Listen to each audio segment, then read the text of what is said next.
un modèle, un héros, et qui m'a fait d'ailleurs l'un des plus grands honneurs de ma vie que de m'intégrer et que de me permettre d'intégrer le comité qui va préparer son intronisation sous la coupole à l'Académie française en mai en France.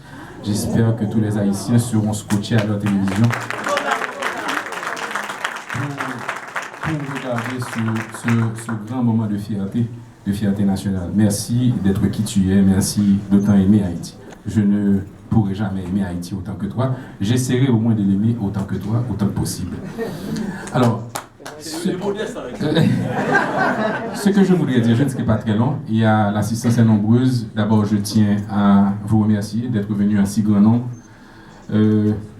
d'avoir bravé le froid, d'avoir bravé la neige, d'être là pour Haïti, d'être là pour acheter mon livre, d'être là pour m'écouter. Je ne serai pas très long, je dirais une chose. En fait, j'écris parce que j'ai envie de partager des idées. J'écris parce que j'aime mon pays et que pas assez de personnes impliquées dans l'entrepreneuriat, dans l'investissement, dans la finance et dans le développement témoignent sur la difficulté, sur les obstacles à l'investissement. Haïti a un grave problème, c'est un problème d'emploi. Je n'oublierai jamais cette scène un mois avant l'ouverture de Royal Oasis quand on a annoncé qu'il y avait des postes vacants pour les jeunes habitants de Pétionville. Et je me rappelle, arrivé à l'hôtel, j'ai vu cette ligne interminable de jeunes sous le soleil qui attendaient avec un CV en main, avec le mince espoir qui était quasiment inexistant puisqu'ils étaient des milliers pour environ une centaine d'emplois. Et c'était une image qui était très poignante et c'est pour ça que je me suis donné comme mission d'interpeller les élites économiques, sans arrogance, simplement pour faire valoir l'importance pour que les tenants de l'avoir et les tenants du savoir et comprennent la responsabilité qui est la nôtre de pouvoir investir. Pas seulement investir pour gagner de l'argent, mais s'investir aussi dans le pays. Ne pas s'atteler à travailler pour un gain personnel, pour sa propre famille, pour ses amis, pour son quartier. Moi, le projet Oasis, il a une particularité spéciale pour moi. Et c'est de par l'actionnariat inclusif qui le caractérise. Lorsque j'ai eu l'idée d'offrir à Pétionville ce carré de modernité, j'ai proposé le projet à pas mal de gens fortunés en Haïti. Sur une dizaine de personnes que j'avais été voir, il y en a 8 qui m'ont répondu négativement pour me dire qu'Haïti n'était pas encore prêt pour un projet comme Oasis, que le tourisme c'était à très long terme et que quelque part il fallait peut-être baisser la barre. Et je pense que c'est ce refus qui m'a donné un regain d'énergie pour avancer. Parce qu'un pays où les élites économiques baissent les bras est un pays qui est au bord de l'abîme et en passe d'être détruit. En fait, j'ai eu aussi l'une des plus grandes satisfactions de ma vie, à côté de cette déception. C'est de m'être tourné vers les classes moyennes, ce qu'on ne fait pas en général en Haïti. Les projets sont de nature familiale.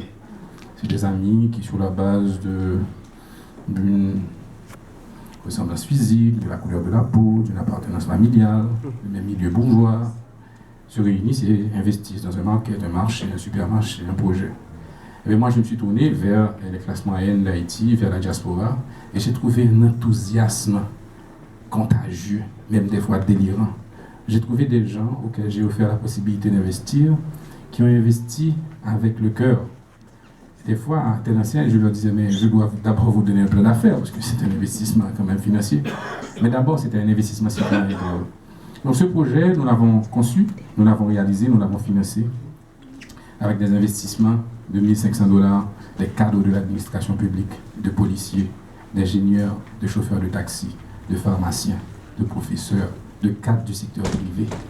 Et en fait, nous l'avons fait avec une mosaïque sociale haïtienne, nous l'avons fait avec la vraie Haïti, l'Haïti diversifiée, l'Haïti qui est une Haïti qui, en fait, on a parlé d'une Haïti qui est peut-être injuste, elle est certainement peut-être injuste de par le fait qu'il y a une disparité économique trop grande, mais elle peut être tellement solidaire quand les Haïtiens, toutes couches sociales confondues, tout niveau économique se mettent ensemble pour faire de grandes choses.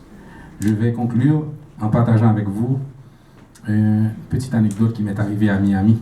Et je suis donc aujourd'hui à Montréal. C'est la dernière étape de ma tournée en Amérique du Nord. C'est la dernière, c'est pas parce que je préfère moins Montréal, c'est peut-être que les meilleures choses... Pour la fin.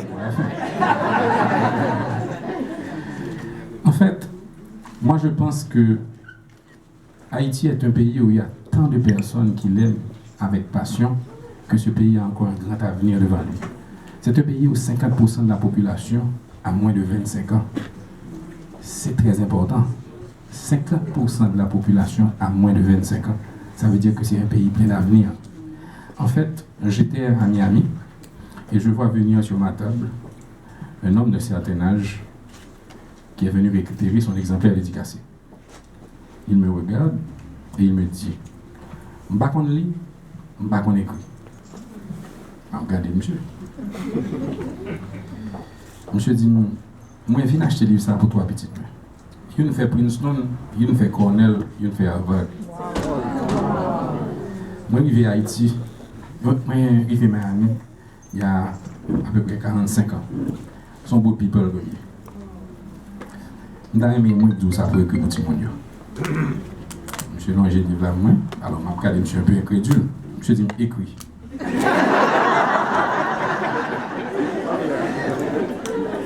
OK, bon dans Timonio, il me donne l'étoile. Monsieur dit Timonio, si yo ça yo aujourd'hui, c'est parce que me fait non pays que Haïti. M'écrit. Alors j'ai demandé est-ce que je vais faire en anglais ou en français ou en créole. Je dis mettez en anglais pour bien comprendre.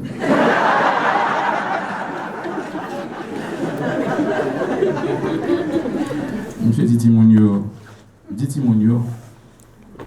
ne parle pas pour mourir, mais l'homme mourir dans mes intérêts Haïti. D'une main tremblante, j'ai très ému, et il va me conclure pour me dire, dit Timonio, que Haïti gagne espoir parce que il y a des gens en Haïti qui travaillent, qui investi pour que demain vienne plus bon. Pour que je ne partage jamais mais aucun jour de la nationalité haïtienne. Voilà. Donc, c'est quand même, c'est peut-être un petit exemple que j'ai partagé avec vous pour symboliser toute la puissance de l'amour que les Haïtiens ont pour leur pays, même quand ils l'ont laissé dans des conditions difficiles. Nous parlons d'un homme auquel Haïti n'a pratiquement rien offert. Puisqu'il est parti, c'est un bout de people, mais en fait, quelque part, il a gardé un lien tellement étroit à travers les tripes, à travers son âme avec son pays. Et c'est ce qui caractérise les liens que nous avons nous tous ici avec Haïti.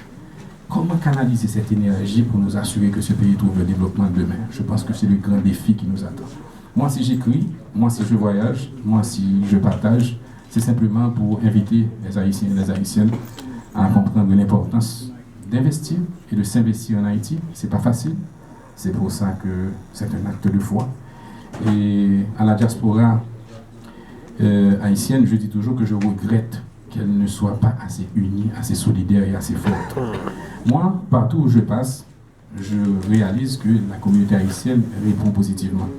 Et en fait, elle répond positivement, peut-être par les mérites du livre, mais surtout parce que, quelque part, celles et ceux qui préparent ma rentrée dans ces villes où j'arrive, ce sont des gens qui sont connus de la communauté, appréciés et respectés. Ça veut dire que le leadership haïtien diaspora d'Ani est connu.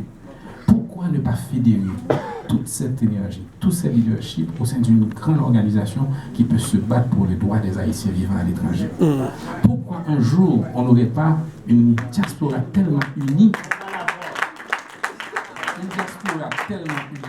qu'ils peuvent faire pression sur les tenants du pouvoir pour s'assurer qu'ils peuvent voter dans le consulat de la ville où ils vivent pour leurs députés, leurs maires, leurs sénateurs, leurs présidents. Ça, ce sont des batailles qu'on peut mener ensemble, que la diaspora a le devoir de mener.